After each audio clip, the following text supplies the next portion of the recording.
জীবন থেকে 2টা বছর নষ্ট করে দিছেন। আমি কখনো আপনার জন্য শান্তিতে ক্লাস করতে পারিনি, ক্লাস থেকে বের করে নিয়ে আসছেন। আমি কখনো ফ্রেন্ডদের সাথে ঠিকভাবে আড্ডা দিতে পারিনি, সেখান থেকেও নিয়ে আসছেন। ইম্পর্টেন্ট কথা বলবেন, তাই না? এগুলো ইম্পর্টেন্ট কথা।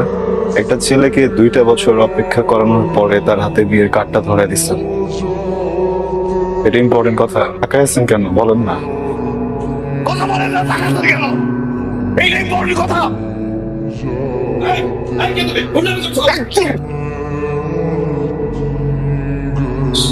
সরি সরি সরি আঙ্কেল, এখানে কোনো সিনক্রেট করতে আসি নাই।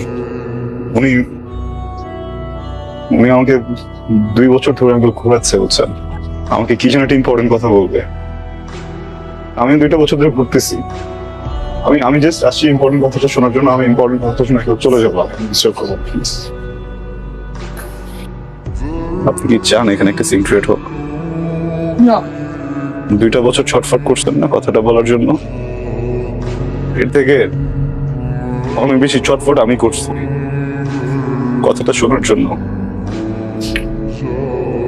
আচ্ছা একটু বলেন প্লিজ, আমি শুনে এখান থেকে চলে যাবো। আমি কোনো সিনক্রেট করবো না।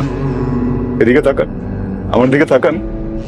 ভালোবাসি, আমি তোমাকে ভালোবাসি।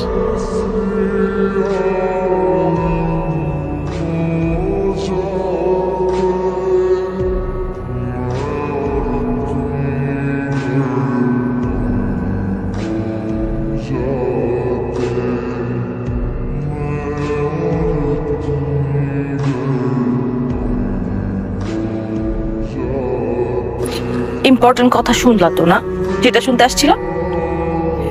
ইম্পর্টেন্ট কথা শুনলা, বুঝলা, এখন চলে যাইতেছো? কারণ আমি কিছু বলতে আসিনি,